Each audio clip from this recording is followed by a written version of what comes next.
And welcome into a special announcement from Road to Awesome. I am so excited to see all of you here. And Kip, to have you in the room, buddy, it is super great to see you. Thank you for joining me tonight, my friend. You bet. I'm glad to be here. Thanks for asking. Yeah. No, of course, of course. As always, I want to start by just reminding everybody the mission of Road to Awesome, which is to cultivate leaders by elevating voices and promoting positivity. That is what we are all about at Road to Awesome. Leadership is such a passion of mine. Seeing people having the opportunity to be elevated, to continue to work, to share their message, and honestly, just to keep lifting people up with some positive energy. I mean, heck, Kip, it's Teacher Appreciation Week, man. Thank It you for is. what you do, middle school teacher at Woodland Park in beautiful the mountains of Colorado. I'm so happy to have you here. So happy Teacher Appreciation Week, my friend. Thank you, Pep. I appreciate that. It's been a year or a couple of years in a row, hasn't it?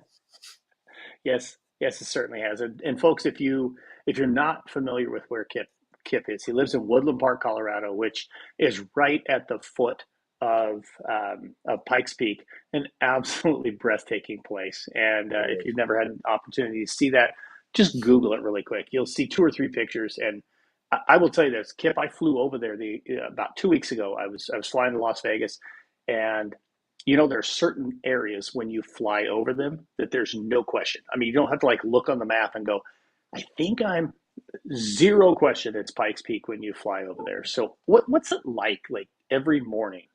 Oh man. Being in Oklahoma as long as you were, what's it like every morning to get up and look out at what you have Yeah, there I in the mean sky? being in Oklahoma for 53 years, and we were in Tulsa area primarily, and in Oklahoma City too, but we always vacationed up here because it was so beautiful. And Hmm. when COVID hit, we were kind of like, why wait? Why wait to retire? Let's go. And now being here, it's like, I mean, on Monday morning, I woke up and drove to school in the snow. I'd never seen snow in May before. When I pull into the parking lot, I come around the corner and pull into the parking lot into the space at school. You get this majestic view of Pikes Peak and Yeah, over the pine trees, and it's just. I mean, I stop almost. I mean, several times a week and just think, I really do live here. I mean, this. yeah. As Steve Wolf once told me, it does not suck. Um, No, it does not suck.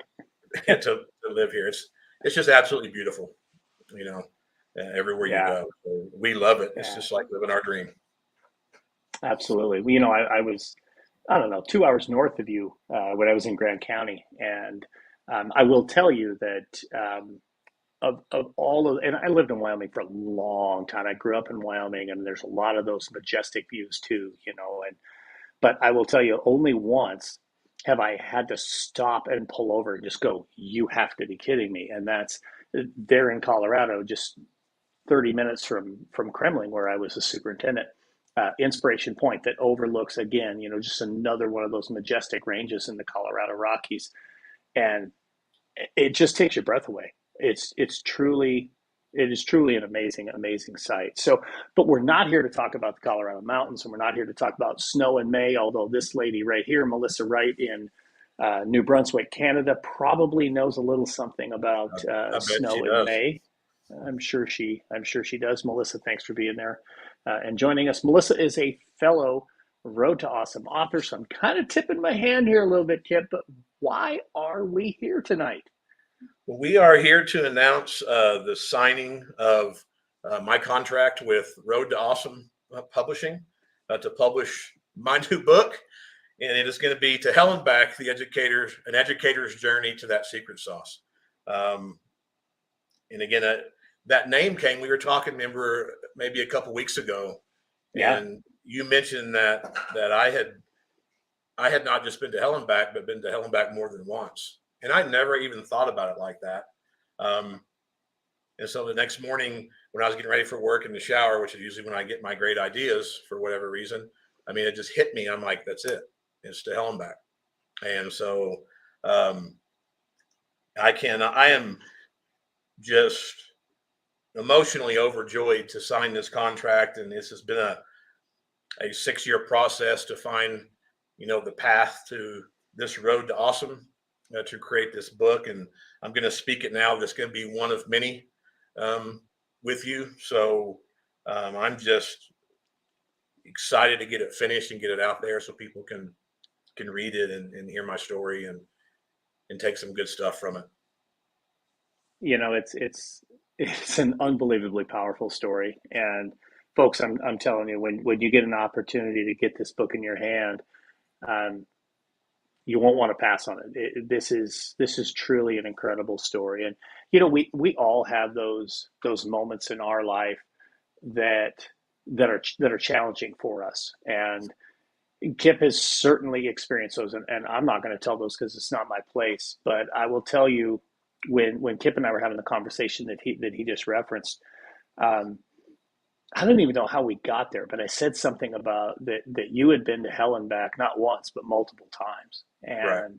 and the perseverance that you have, the intestinal fortitude, the I don't even know what the right word for it is, but just the damn it, I'm not going to quit, that you have, to me is inspiring. And it's something that, you know, as I mean, not even as your publisher, as your friend, I've been really blessed to get to know you over the last year or so, and finally met you in person last summer. Yep. But it's something that I'm just genuinely proud of you. And I mean, I'm honored that Road to Awesome gets to be a part of this process, and that we get to, you know, put put our logo on your book. But more importantly, as your friend, I'm just so damn proud of you. And you are you're just such a great example and such a model of how things are gonna really, really try damned hard to break us. But if we don't let them break us, then we're gonna find our way through it. And I don't know. I could just sit here and just say I'm proud of you nonstop. So start talking, because that's all I got, man. Hey, and that means a lot because and again, you're not just a publisher. I consider you a friend, and we talked about that I think last summer when we met, and it's almost like family. And so it's just, I'm grateful and honored to be able to do this, um, with Road to Awesome. So I wouldn't want anybody else to do it. I was when we were going through the process of, um, and I'll throw out there too that, Pep is also, I guess, my personal educational coach, with Brandon Beck. And, it's just as we were going through the process of getting to the point to write the book and how to organize it and how to organize my time, um, and all that. It's just your help and Brandon's help, is really what got me to the point, because for 6 years I've been trying to figure out how do I tell this story, and I've written several manuscripts that have gotten 3, 4, 5 chapters in, and I've trashed them because it that's not where I wanted to go with it. And yeah, it's a story of recovery and sobriety and those kind of things, but I really needed to find the that path to my road to awesome, for this story reach educators. And thanks to your coaching and guidance and friendship, it's gotten there. And once you got me on track, man, this has really gone. I've been able to really get after it and really write the book I want to write. So I guess I could go ahead and sign the contract if. Let's do Right. it. All right. But again, I'm just thank you, and I am honored to do this, and just super stoked. So there we go, ready to go. It's official, man. It is Yeah. official. You are an author, brother. I love it. And again, it's just, about the book. It's not just my personal story, and but a little over 8 years ago, and which wasn't that long ago, I found myself. I was homeless, no home. I had lost my car. I was sitting in a rehab, facility for addiction, and I had lost the right, the legal right to see, speak, or contact in any way, shape, or form my children. And the only thing I had left, ironically, was my teaching license. Um, I mean, that is it. And you know, I remember sitting in rehab, and I learned I lost my rights to my kids, and so to me, it was a choice of either I was going to leave. I wasn't forced to stay. I was going to leave and just go in my life. And in that moment, something clicked in me, and I was in a chapel on the front row of the chapel there at rehab, and I just said one word: help. As I looked up to there was a crucifix or Jesus on a crucifix on the wall, and it's just like instantly something changed. And I felt a warm sensation. I stood up, and it's like, you got work to do. And that is the moment that I think, for the first time, that I realized that my life was just not all about me. And that's kind of the underlying theme of the book. But my life is about what I do with it to impact others. And so at that point, I knew that my kids depended upon me, and my family needed me. And so it's just, I spent every day, one day at a time since then, trying to be 1% better, um, to make a difference. And so, and through that journey, I've learned, so many lessons about self love, acceptance, um, that grit and perseverance of never giving up, mindset, grace, um, dreaming big, so big people call you crazy. And those are some of the ingredients now that I call my secret sauce. And I think it's something that every educator has. I think every person has that. And for me, this book is geared towards the educator, because I've seen, especially in the last couple of years, people think that, or as educators, we don't have a personal life. We teach, we become not only just the teacher, but the pseudo parent, the counselor, the mentor, the cheerleader, the biggest fan. We've become, in a lot of ways, everything to our students, which is amazing. But people forget that teachers are real people, and they have personal lives, and they go through things like addiction and bankruptcy and divorce and physical ailments and illnesses and all kinds of loss, just like everybody else.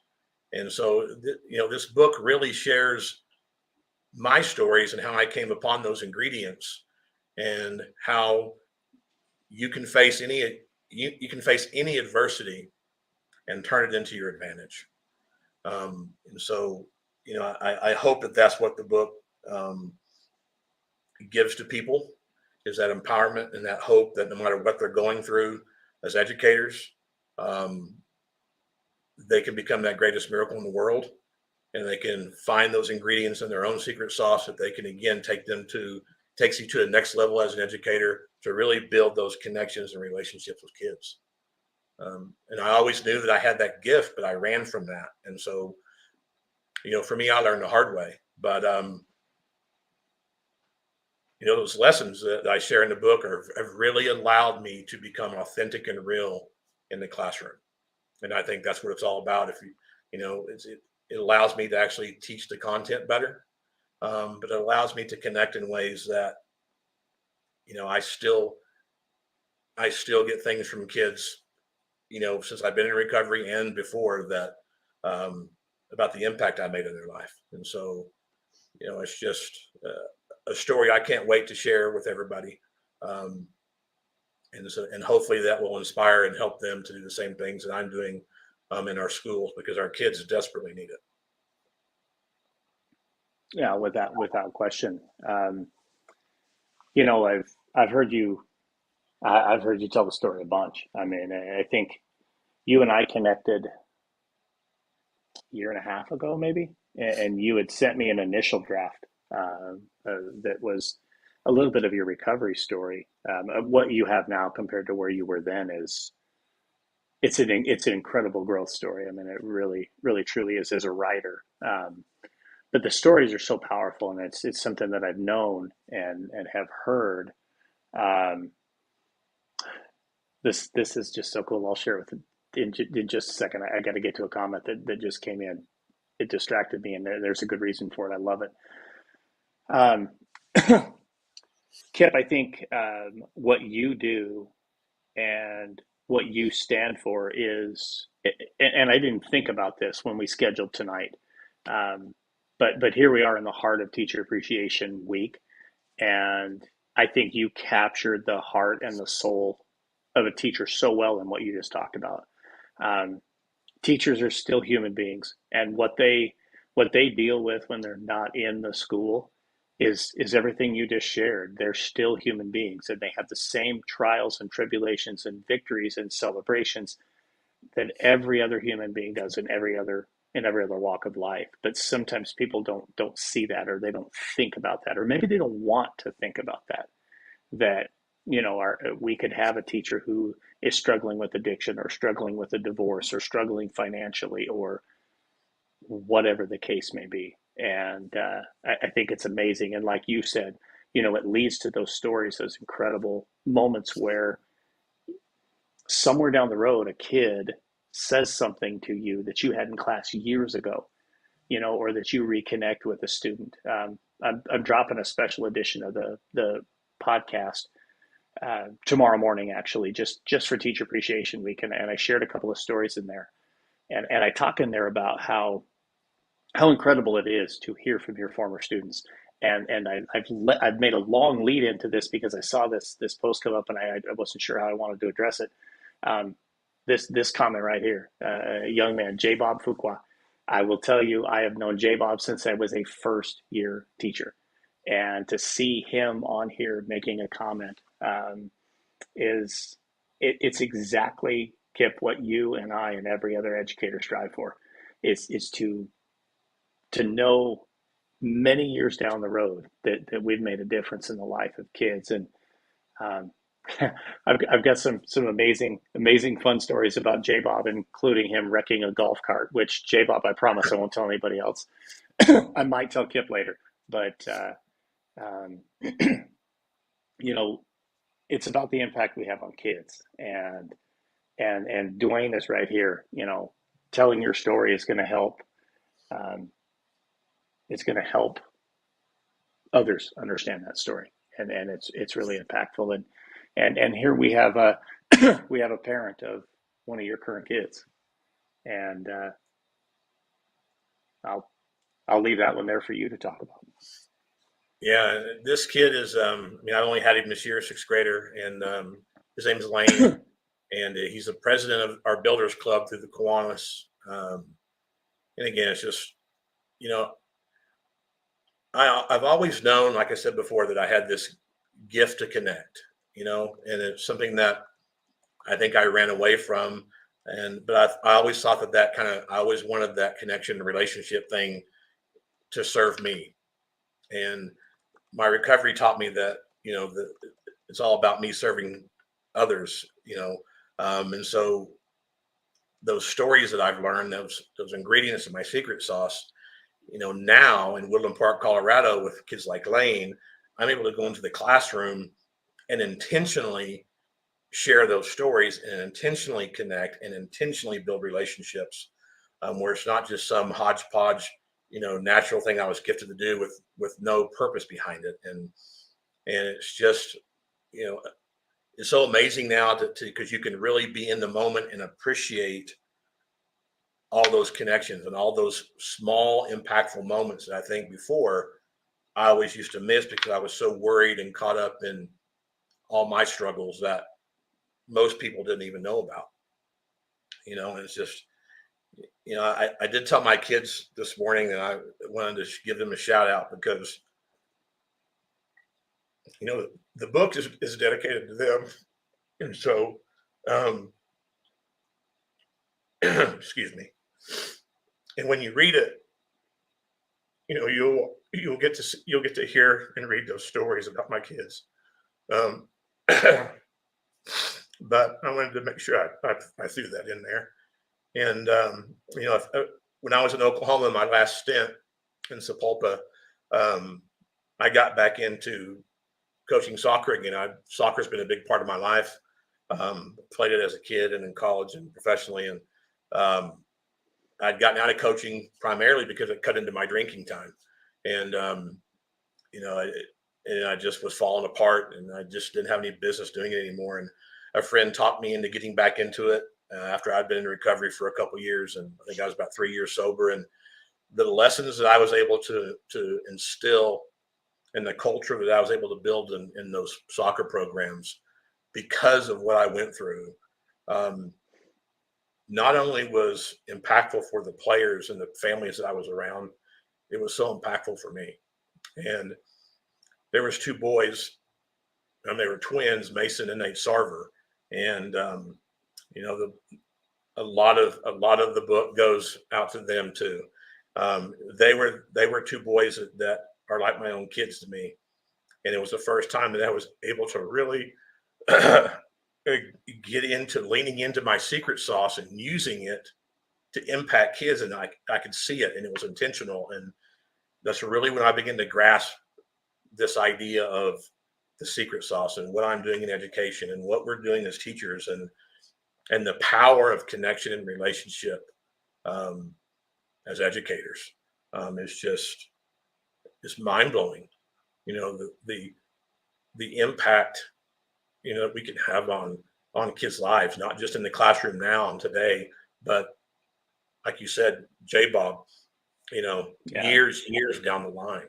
Um, right. and it makes it all worth it. It absolutely does. You know, I think I think the thing that a lot of people who haven't done what you do or that I did don't realize is as educators, we're in the people business. You know, I mean, our job is not to teach history or science or math or whatever. I mean, yeah, there's all these metrics out there that, oh, how well did we do with teaching math or science or whatever. That's not what we do. I mean, yes, Yeah. those are the mediums that we use. I mean, our job is to take a human being that we get in September or August or whatever and help them and guide them to being a little bit better human being in May or June or whatever the case may be. And you don't do it through content. Your content is your medium. You do it through your heart and you do it Yeah. through relationships. And you've captured that so brilliantly tonight. I mean, I think that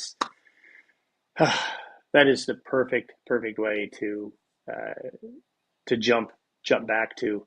It's Teacher Appreciation Week, folks. Here's the one thing I would ask you to do. If you're listening to this now, if you're watching us live, or if you're watching the recording later on, reach out to some teacher you had somewhere down the line. You've had at least one of those teachers that touched your heart in some way, shape, or form.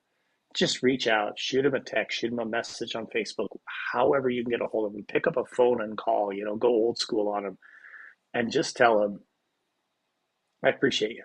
Thank you. Because they make a difference. They really do. And Kip, you make a difference so very much. I'm honored again that we get to be a part of this journey and that we get to be a part of your book. So thank you, congratulations, and welcome to the Road Dawson family, my friend. Thanks for having me. It's yeah. Just freaking pumped, man. uh, So excited. Absolutely. Yeah.